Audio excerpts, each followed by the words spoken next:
What is going on, everybody? This is Nick here at Y4Turbo, and we are playing some NHL 17 here in the final month of its existence. Yes, it disappears after, the 18th, September 18th? It was completely gone. I don't know, what did you guys think about NHL 17? I wasn't a huge fan. I was pretty happy with a couple changes they made, but, this isn't like a proper review of it or anything of that nature. I don't have that much experience with it because I did take a huge break from it. But I don't know. This year seemed like a more boring year in the NHL timeline. I think I had a lot more fun with 16, but who knows? Maybe that's just me. I think 18 is going to be a lot of fun, so that's good. But today I kind of wanted to talk a little bit about fantasy hockey. So I think I'm going to have probably a couple leagues. Maybe not run all of them, but at least be involved in a few. Hoping to get some together with some other YouTubers as well. So if you guys do know anyone wanting to be in a league, hit me up on Twitter at Y4Turbo, here on YouTube, or on Twitch, twitch.tv/Y4Turbo.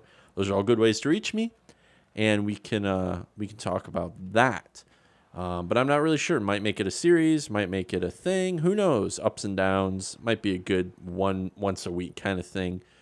For people who just kind of set it and forget it for their lineup, that is. But one of the things I want to talk about is having the power of, just hit my mic, having the power of having the top pick or a top 3 pick in most leagues is pretty powerful. A lot of leagues do the snake draft, which pretty much all the ones I've ever been involved in do that. So the person who gets the last pick in the first round is going to have back-to-back. So that's pretty powerful as well. Really good for adding a lot of depth, things of that nature. But I think at the end of the day, especially with how today's league is, how they spread the puck, possession games and schemes, I think it's good to have, obviously, a top 5 pick when maybe a few years ago even it was better, a little more diversified with things you could do. At least from my experience, I started playing fantasy hockey thinking about 2010, and that was me getting out of high school, finally having a little cash to throw down in leagues, and I just always felt like there was more of a spread of points. Obviously, you had your Ovechkins and your Crosbys and things of that nature, but now there's some elite guys that will get you huge points, and then there's actually a lot of good depth, especially with a lot of schemes puck possession teams are running, which is where a lot of the league is going. So my kind of question to you guys is, first of all, who do you pick number 1? Do you pick McDavid? Do you pick a Crosby? That's kind of the two that are up for debate more often than not.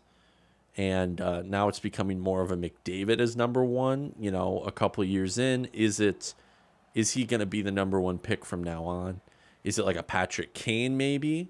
I know a couple of years ago there were a few different things, like obviously can goaltenders creep into that top 5 or even top 3?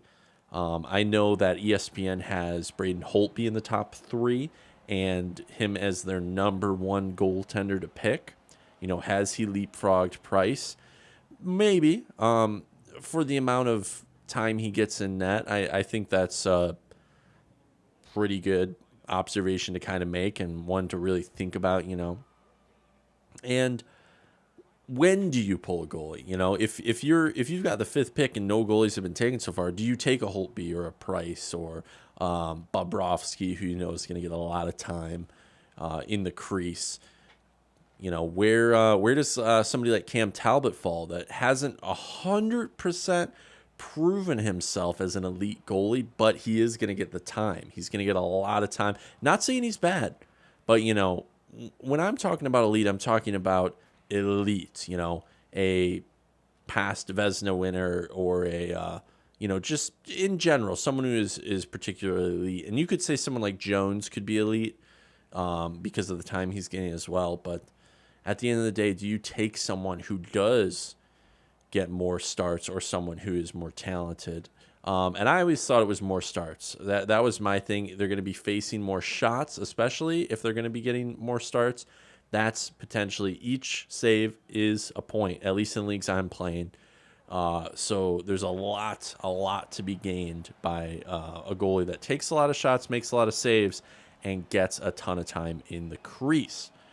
So kind of moving on from that, obviously we've talked about number one, number two being arguably in 99.999% of leagues, it's going to be Connor McDavid and Sidney Crosby.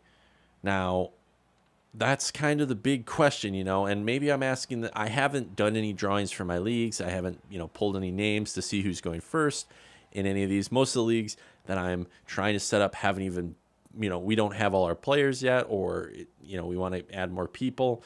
Who do you take? If you've got the choice between two, just in a fantasy sense, not even necessarily in a team building sense, I guess, who do you go and pick? And I think my pick would be Connor McDavid. Not to say Crosby isn't a great player, but, I've got my own moral biases and things against the Penguins. That's not even playing into this. I just think at the end of the day, McDavid's going to be a little bit more offensively minded at the end of the year. Sure, he does have potential for injury like past years. So does Crosby, though. And they're still arguably the number 1 and 2 players in the league. And, where does that leave depth on either team?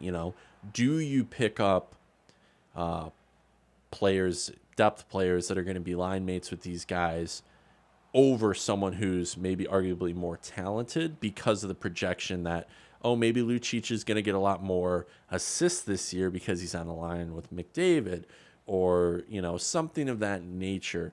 Do you pick up people on the power play? Do you keep track of the Edmonton and Penguins power play just to add those guys in weird situations because they're going to be out on the ice with the superstar number 1 and number 2 picks?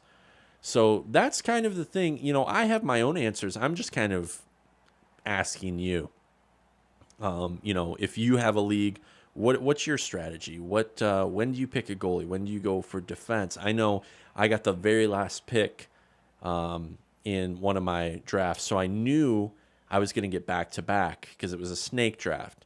So I somehow and this was probably 3 years ago now, so it was right before the real peak of Erik Karlsson. That was like, just absolute explosion, best defenseman in the league for fantasy, and arguably in general.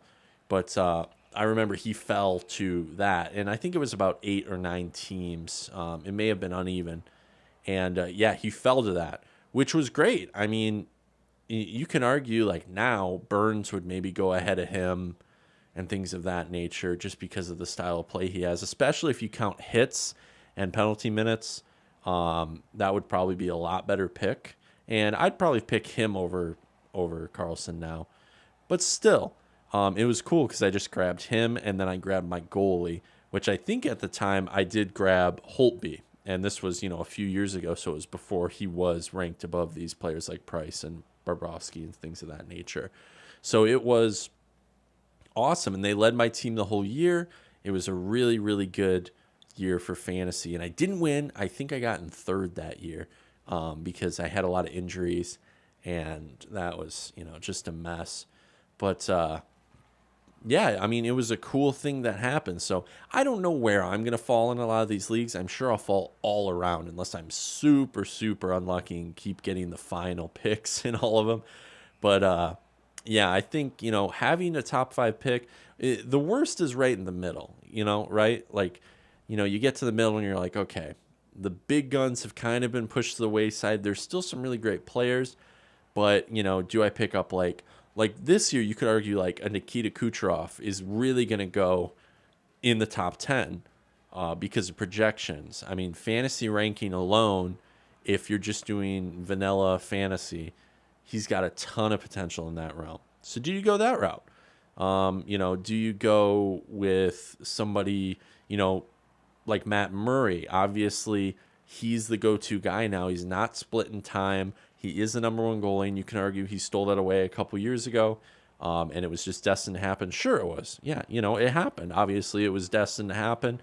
It happened. He's going to get the time. Is he a top 10 goalie to pick up? I think so. I think he's going to get the time. He has a great team in front of him.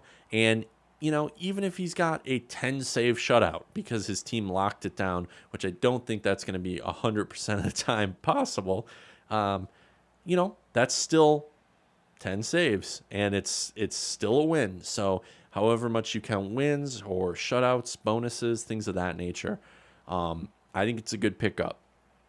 I think beyond that, obviously top 20 is going to have people like Ovechkin. They are talking about Pasternak coming in on Boston as a potential top 20 pick. I can see it. He did just sign the contract or the extension rather, and it's looking good. Does Tarasenko fall this year? Is he not as sought after as he once was? I think he's always going to be a good pick, even if you got to go to the second or third round. I would take him. I mean, I don't think you can go much wrong with a sniper on the Blues lineup because he's going to get a lot of the points, and it's just one of those things. I like to pull from teams that don't have a ton of shooting talent. It's not that the Blues don't. It's just the Blues are kind of in an in-between phase where I think if they had one or two more guys, bigger additions, they'll be right back in the mix. But they've always been more of a defensive grunt kind of team. Obviously, with the departure of Backus and things of that nature, that kind of fell by the wayside. But, at the end of the day, their number one dude is Tarasenko. He's going to get the puck. You might as well, pick him up. And he's definitely a top 20 pick. Like I said earlier, Martin Jones, I've got a note here. Just talk about Jones. The Sharks obviously aren't what they used to be. But, I think that Jones is a solid pickup, especially if you can snag him, he's going to play a ton of games. He's going to get a ton of saves because of that decor. I think you're going to be, pretty good, or rather a ton of wins because of that decor, and potentially a ton of saves because they're going to have to take bad shots on him. I think Tuukka Rask falls a little bit, but that's no problem. People like Rene, obviously, he had a killer year last year. Was a little streaky, but still pretty good. And then Matthews, I feel like rounds out maybe the top 30 or so. I've just got a list here I'm kind of looking at real offhand. I think you could maybe snag someone like Kopitar in a later round. And I feel like people won't forget about Kessel, but they may forget about someone like a Corey Perry or TJ Oshie, things of that nature. Don't forget about Shea Weber as well. These are big names a few years ago that are still great players, but obviously Anaheim isn't what it once was. They have been doing well, though. They did well last year. I just don't hear Corey Perry mentioned as much anymore, obviously. In fantasy.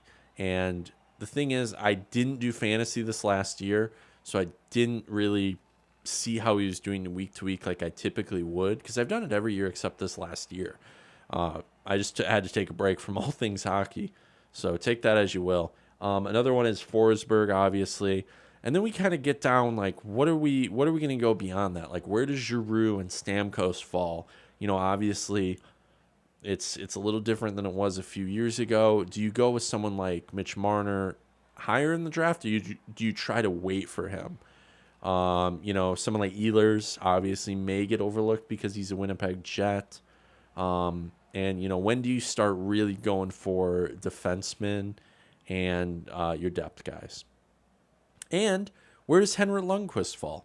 He is getting older, and maybe he rounds out the top 100 or so. You can argue there are more talented goaltenders, but he's still going to play a decent amount of games. Potentially a backup goalie for your team, maybe even a third goalie. And I would maybe pick somebody over him that's going to solidify getting more starts, maybe like Corey Schneider. But, I mean, the King's the king. He's going to be doing well, things of that nature. So I just kind of go with that. So that's kind of my 2 cents. My thought process on this year's fantasy season. Let me know if I've made any mistakes, because like I said, I did take a year off. So the NHL changes week to week. Take a whole year off, it's going to be a totally different scheme.